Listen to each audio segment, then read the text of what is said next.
Welcome back to Pinoy Gaijin Travels. This is a continuation of my 15 days Kyushu trip on my 5th prefecture, Kagoshima. In this episode, I will take you around to the beautiful volcanoes and scenery and recommend a Kagoshima local dish. Come and join me to discover the magma city Kagoshima. After Kumamoto, I continued my Kyushu trip to Kagoshima. I took the Mizuho 605 Shinkansen that will take me to Kagoshima Chuo Station, the main train transportation hub in Kagoshima Prefecture. This bullet train takes about 43 minutes. Welcome to Kagoshima, known as the Magma City. I didn't waste time and head to my hotel to drop my luggage, and then proceed to my first itinerary, Sakurajima. I took a ferry at Kagoshima Port bound for Sakurajima Ferry Terminal. The travel time takes about 15 minutes. This is how Sakurajima welcomed me. A minor eruption at the southern peak when we arrived.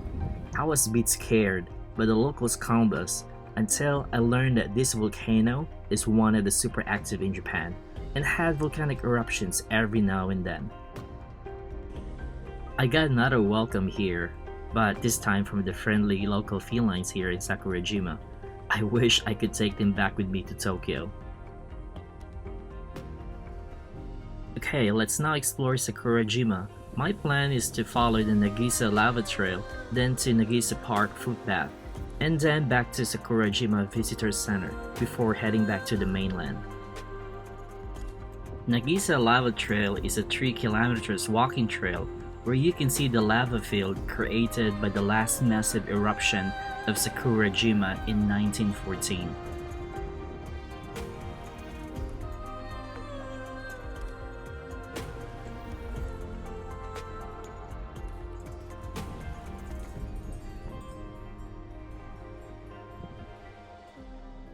The scenic view of the Sakurajima Bay and the grasses and small plants that just grown over the lava more than 100 years ago is astonishing.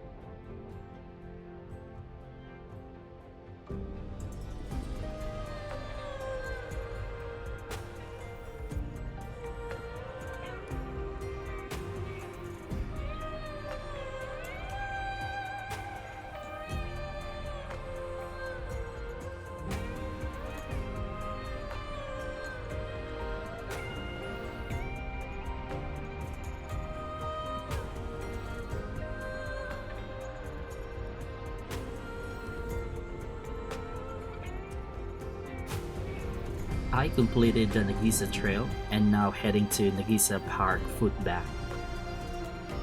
After walking for a kilometer or two, I totally deserve this Ashiyu. Having a footbath with a volcano view from one side and the sea view from the other side is beyond amazing. I feel so good, yokatta ne.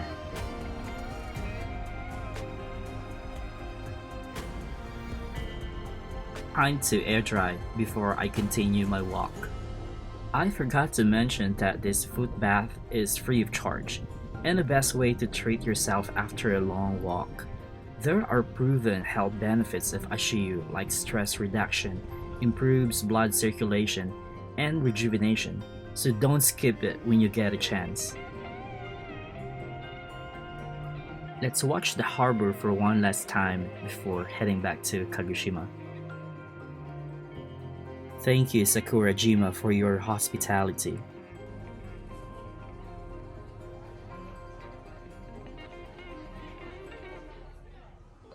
One of my main business here in Kagoshima is to try their Kurobuta Tonkatsu. I intentionally visit Kurokatsutei restaurant, which has this specialty. I had arrived early for dinner and secured a seat. Kurobuta Tonkatsu is a special kind and originally started here in Kagoshima. The pork meat is from the black pigs of Kagoshima, known for its delicate taste, sweet, and savory flavor. So let's find out. I got the Kurokatsutei set meal and additional kushiyaki or meat skewered. Let's squeeze some lemon on the shredded cabbage for a zest when cleansing the palate, and crush the sesame seeds before mixing to the tonkatsu sauce. I tried the kurubuta tonkatsu without sauce first, and I was mind blown. It was juicy, the pork meat is tender, sweet savory, as should be. Then I poured the tonkatsu sauce. It's heaven. Gastronomic pleasure indeed. I'm very satisfied, and it's now one of my favorite Nihon Ryori. After that sumptuous meal, I continued my walk towards Chuo Park and near to Saigo Takamori statue, one of the prominent figure here in Japan. He is one of the most influential samurai in Japan history that helps to end the Edo period and a key leader of Meiji Restoration. Let's continue the walk and head to Terukuni Shrine. A massive white Torii gate greet me outside the Terukuni Shrine.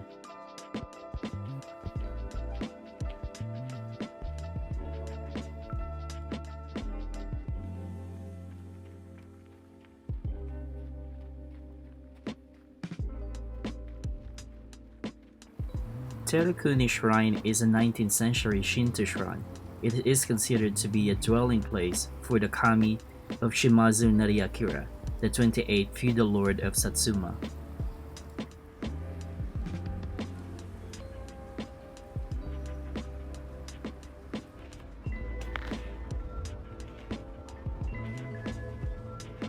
And I continue meandering and pass by to this beautiful koi pond of Chuo Park.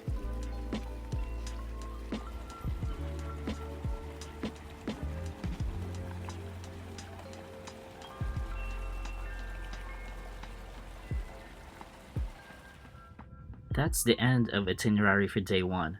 Just right after sunset, I decided to walk towards the hotel. I stayed in Hotel MyStays Kagoshima, located at the center of the city. I had a separate video about my experience of this hotel. Check on the link above. It was a bit late, but my cravings for ramen took over. I ended up queuing at Kokinta Ramenya, a famous late-night ramen place in the city that serves Kagoshima-style ramen. Served on a cloudy tonkatsu base soup with chunkier chasu toppings. It's easy on the palate and wolf down the bowl in 10 minutes. It's good. This sums up my day 1 in Kagoshima with a good bowl of ramen. On my second day in Kagoshima, my itinerary will be Mount Shiroyama, then to Ibusuki, a coastal town of southern Kagoshima. I'm heading to the base jump off point to hike Mount Shiroyama.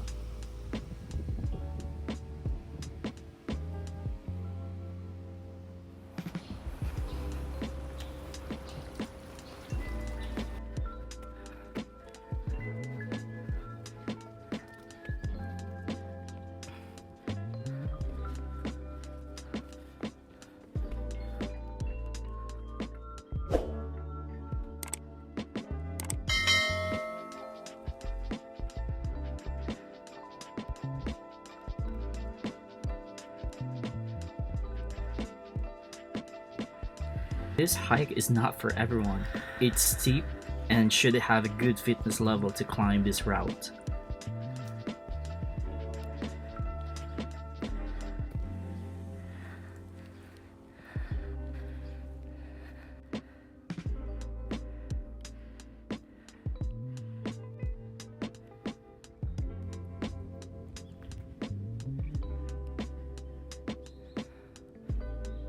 After 15 minutes of hike, I reached at the top of Shiroyama. It is a 107-meter tall hill located at the center of Kagoshima. This place is a treasure trove of nature, with over 600 species of plants, populated with birds and insects.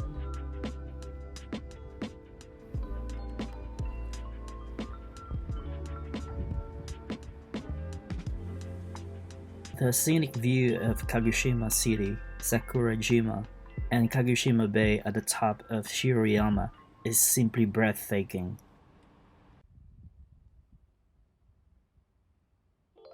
I head on to the end of promenade until I reach at Shiroyama observation deck. The view is really spectacular. The verdant landscape at the foreground makes the site even more stunning. I can watch this view whole day round, so beautiful.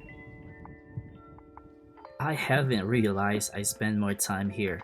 Now I need to catch that express train ride to Ibusuki. I didn't have a choice but to book a cab since it's time consuming to hike back where I started. It didn't take that long and reached Kagoshima Cho station with a spare time. I went straight to JR Kyushu office to get my reserved ticket. My JR Kyushu pass covered the Ibusuki no Tamatebako express train ride. I have a separate video of this express train ride. Please click on the above link.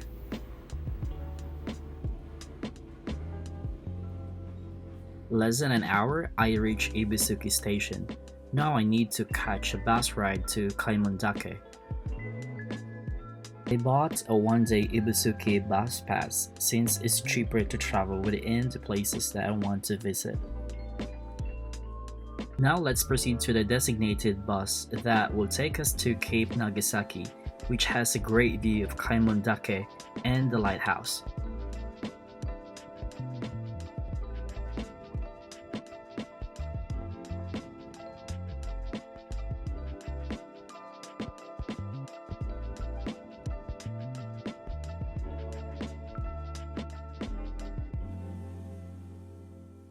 The bus just arrived. Let's hop in.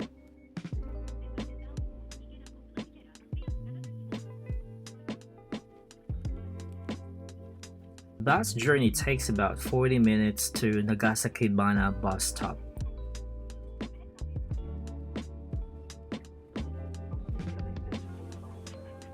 The beautiful conical Kaimondake shows up, a nice visual treat.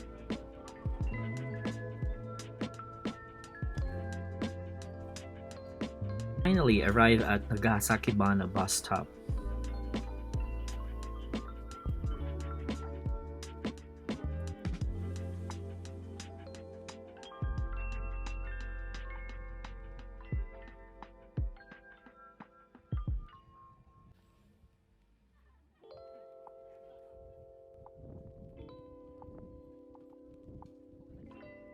The unique Ryugu Shrine welcomes you as you walk towards Cape Nagasakibana.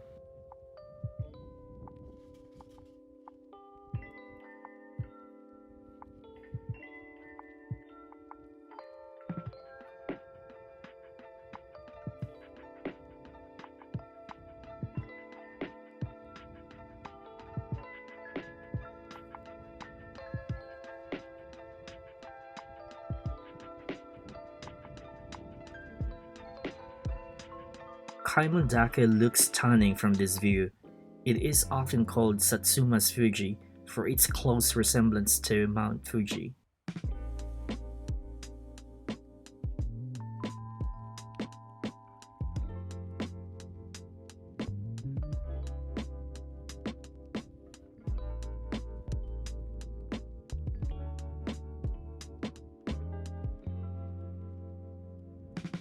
Mount Kaimon is 924 meters high stratovolcano, a beautiful symbol of Satsuma Peninsula.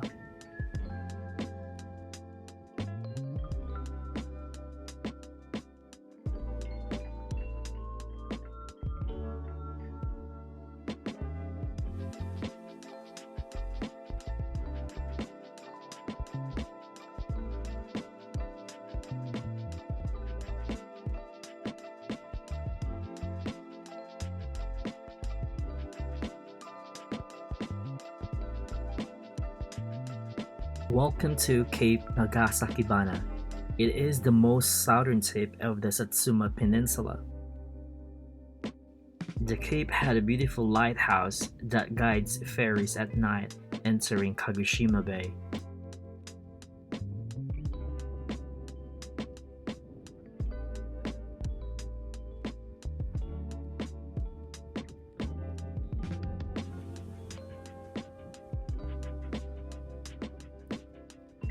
The panoramic view of Kaimondake and the sea is absolutely striking. Look at that.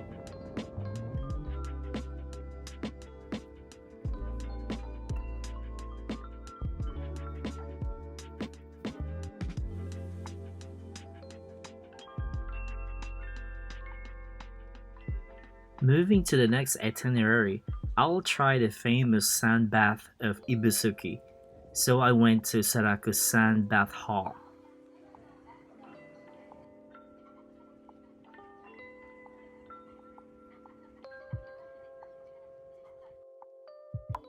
I paid for the sand bath plus hot spring, yukata, face and bath towel set for 1500 yen.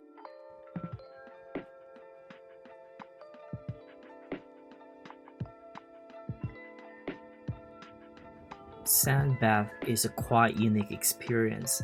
I wear a yukata, lying down and being buried in the hot beach sand, which is heated by the hot spring water beneath the coastline. After 10 minutes in the sand, my whole body had sweat profusely. I felt my whole body is detoxified and refreshed. I took a snap as a souvenir of the sand bath experience. As the sun is about to set, let's take the local train back to Kagoshima this time. I'm quite famished, and I was lucky to be the last person on the queue of Aji no Tonkatsu Maruichi restaurant. This is a different one from yesterday.